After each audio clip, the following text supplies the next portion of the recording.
Imagine a city built in the middle of a massive lake, connected to the mainland by giant stone causeways equipped with drawbridges. A city of 200,000 people, larger than London, Madrid, or Rome at the time, where public hygiene was a priority. Botanical gardens flourished, and a massive twin pyramid temple dominated the skyline, painted in vibrant shades of red and blue. When the Spanish conquistadors first laid eyes on this city in 1519, they were paralyzed by awe. One soldier, Bernal Diaz del Castillo, wrote that they thought they were looking at the enchantments from a fantasy novel. They called it the Venice of the New World. This was Tenochtitlan, the beating heart of the Aztec Empire. But the Aztecs weren't just city builders, they were warriors, philosophers, and masters of hydraulic engineering who rose from nomadic outcasts to the masters of central Mexico in just 200 years. Today we're exploring the rise, the reign, and the enduring legacy of the Aztec civilization. The people we call Aztecs actually referred to themselves as the Mexica, pronounced Mexica. According to their legends, they migrated from a mythical northern homeland called Aztlan. For years, they wandered as outcasts, despised by the established tribes of the Valley of Mexico, who saw them as uncivilized barbarians. They were forced to settle in the worst lands, looking for a divine sign from their god of war, Huitzilopochtli, an eagle perched on a prickly pear cactus, devouring a snake. They finally spotted that sign in 1325 AD. But there was a catch. It was on a tiny, swampy island in the middle of Lake Texcoco.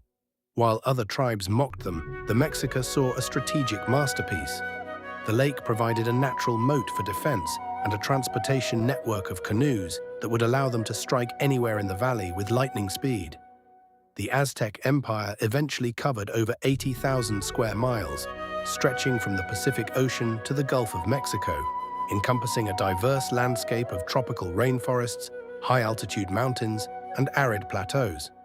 By the 15th century, the Aztecs were the undisputed superpower of Mesoamerica. They achieved this through the Triple Alliance, a political and military pact between Tenochtitlan and the neighboring city-states of Texcoco and Tlacopan.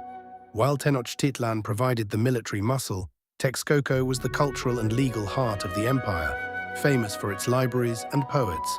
The Aztec economy was built on a sophisticated system of tribute. They didn't necessarily rule every town directly.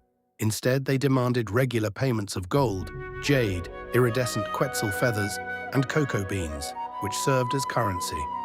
If a city refused to pay, the Aztec military, led by the elite eagle and jaguar warriors, would descend upon them. These warriors wore intricate suits of feathers and animal skins, wielding the macuahuitl, a wooden sword embedded with razor-sharp obsidian blades that could allegedly decapitate a horse in a single blow. Warfare was a sacred duty. The goal wasn't always to kill the enemy, but to capture them for ritual sacrifice. The Aztecs believed the universe was in a state of constant decay, and only the precious water of human blood could nourish the sun and prevent the world from ending in eternal darkness. Because they lived on a lake, the Aztecs had to reinvent agriculture. They created Chinampas, or floating gardens. These were man-made islands, created by layering mud and vegetation, held together by willow trees whose roots anchored the plots to the lake bed. These gardens were so fertile they could produce up to 7 crops a year, feeding a population that would have otherwise starved. To manage the water, they built the dike of Nezahualcoyotl, a 10-mile-long stone and earth wall that separated the salty water of the lake from the fresh water near their crops. They also constructed 2 massive twin-pipe aqueducts that brought fresh spring water from the hills of Chapultepec directly into the city center, ensuring every citizen had access to clean water, a luxury almost unheard of in Europe at the time. The Aztec world was a rigid meritocracy.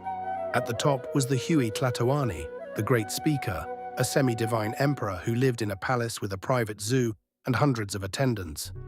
Below him were the Pili, nobles, and the Pochteca, elite traveling merchants who acted as the eyes and ears of the emperor, essentially serving as a medieval secret service. Enjoying the video?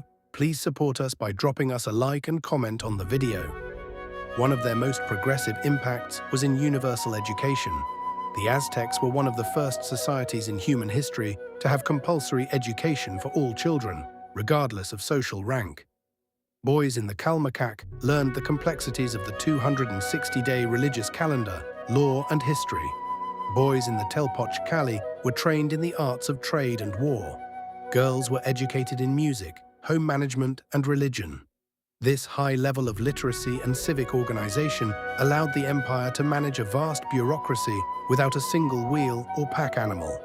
It is impossible to look at modern global culture without seeing the Aztec fingerprint. The Aztec language, Nahuatl, is far from a dead language. It is still spoken by over 1.5 million people today. Even more surprisingly, it has infiltrated almost every language on Earth. When you say chocolate, from Xocolatl, tomato, from Tomatl, avocado, from Ahuacatl, or coyote, from Coyotl, you are speaking the language of the Mexica.